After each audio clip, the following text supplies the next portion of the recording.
You should be learning English from someone who really teaches you phrases that are not out of date and not obsolete. And I promise you, whatever phrase that I teach you in an English lesson, it will be useful and it will be commonly used here in the United States. In today's video, I'm going to teach you 15 idioms that have surprising meanings. So I don't think you would be able to guess these just based off what they sound like. And I'll give you some awesome examples that will help you use them in your English conversations. So let's get started. So I'm standing here by the stove because this first idiom is kind of from the stove. It's kind of a cooking idiom, but we use it quite frequently in just our everyday conversations. If you want to say that people need to just calm down or start to relax because they're, so worked up and so hyper and full of energy, you can say that they need to simmer down. When you're cooking and you have something at a boil and you need it to, stop boiling but still be hot, you say you need to simmer it down. So when you want to tell people that they need to just relax, chill out, to say, hey, simmer down, please. Now, make sure you're using this in a casual spoken English conversation. One thing about cooking and learning how to cook well is there is a lot to it.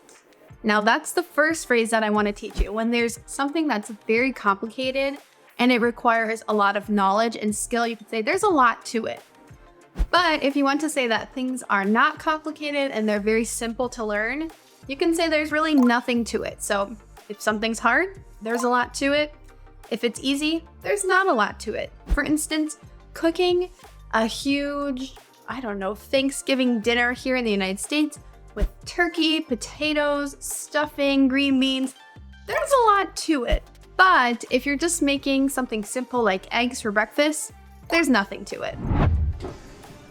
So this next idiom, I think it's pretty creative and I think it's quite useful. You're in the oven because we're talking about something that is half baked. If you ate some food that was half baked, it would taste terrible. It's not a good plan if you don't have enough time to cook the food. Now, if you have a half-baked idea or a half-baked plan, it means that you didn't put enough thought into your plan or your idea. One time, it was a Saturday in the middle of the winter, it was snowing, it was super cold, and I said, hey, let's go to the indoor playground in town.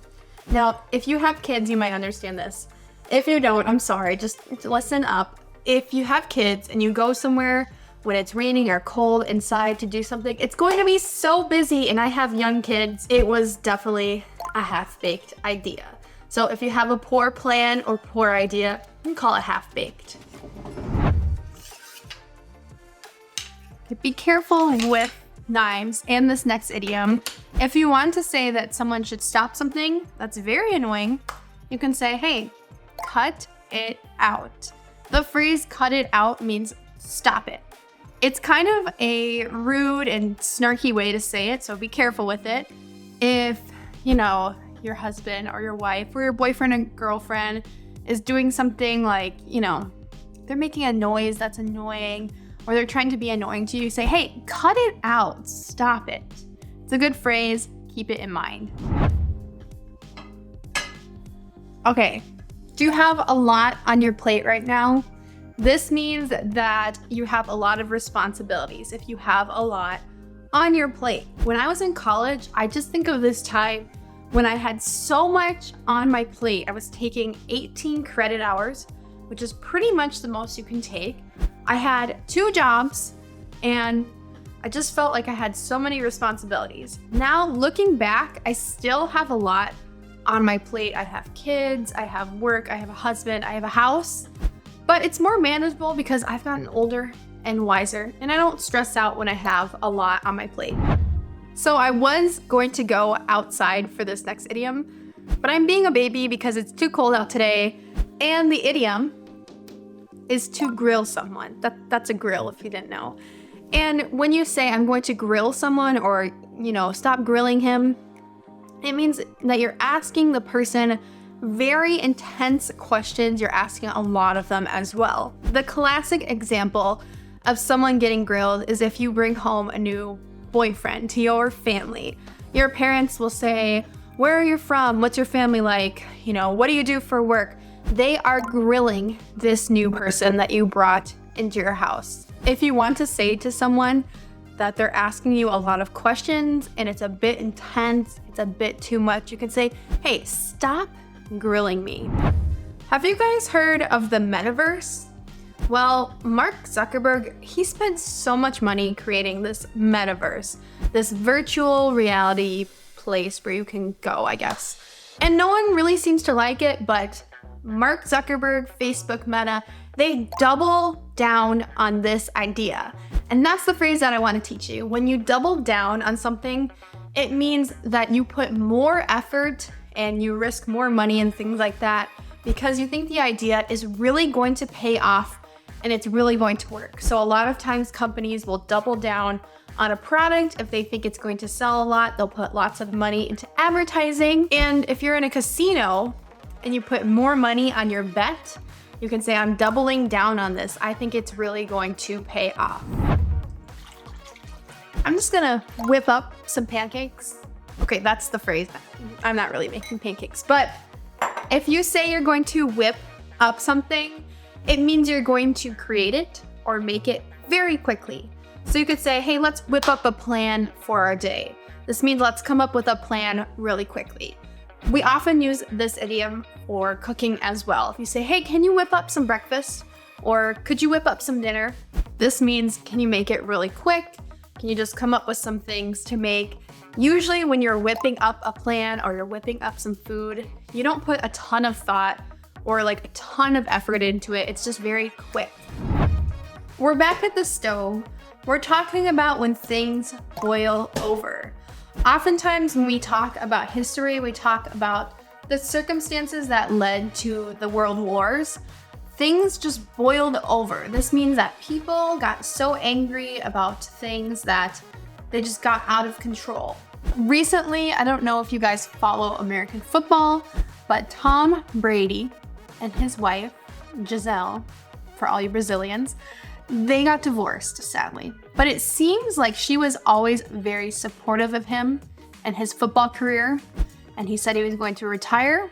And when he didn't, things boiled over. I think she wanted Tom to spend more time with their family, but you know, things boiled over, they got out of control, and now, unfortunately, they got divorced. So when things boil over in a pot, you know, there's a mess, there's all this water and foam everywhere, it's out of control. I'm making a mess. Well, not really, because I don't want to mess up the kitchen, but let's talk about how you can use this phrase in your everyday conversations. If you want to say that someone made a mess, you can mean that they literally, you know, made a mess that you have to clean up. They made things very dirty. Or you can mean that they made a situation so bad, you know, maybe emotionally, or maybe they brought up a subject with a group of people that made everyone argue. You could say, oh, you just made a mess of this situation. So you can use this phrase in a few different ways. A phrase that's pretty similar to making a mess of a situation is to stir the pot. So, you know, literally stirring the pot would be mixing up ingredients. But if you say that you're stirring the pot in a social situation, it means, you know, you're bringing up something very controversial. For example, if you have a holiday meal with your family and you bring up politics, that's gonna stir the pot a little. That's gonna make everyone, you know, kind of have their different opinions and feelings. And yeah, it just stirs up the pot and it stirs emotions. Both phrases mean the same thing. When life gives you lemons, what do? You make lemonade. Now this phrase I think is pretty common amongst everyone in the world, but it just means that if you have an opportunity, you need to make the most of it. So we say this all the time, and sometimes we just shorten it in English as when life gives you lemons, you know. You don't have to say you make lemonade. You just say the first half of the idiom. So for instance, you know, if you have an opportunity, you should take it. You say when life gives you lemons, you make lemonade. Bye guys, I was just about to roll out. Okay, this phrase is very useful. In English, when you want to say that you're going to leave, you can say, let's roll out. In the movie Transformers, the famous catchphrase of the robots, the Autobots, was Autobots, roll out. Let's all leave at the same time. So if you're at a party with your friends or some sort of event and you want to all leave at the same time, you should say, come on guys, let's roll out. This means let's all leave together. Finally, let's leave the kitchen because if you can't take the heat, stay out of the kitchen. This means if you don't want to be insulted by someone, you should not insult them or enter an argument with them. This idiom is super, snarky. It gives a lot of attitude. It's pretty rude. If you say, hey, if you can't take the heat, stay out of the kitchen, that means I'm going to insult you if you try to argue with me or insult me. Thanks guys for learning 15 new English idioms with me. I hope that you'll subscribe to the channel so that I can teach you more English, and comment below your favorite phrase from today's video. Thanks for watching. Goodbye.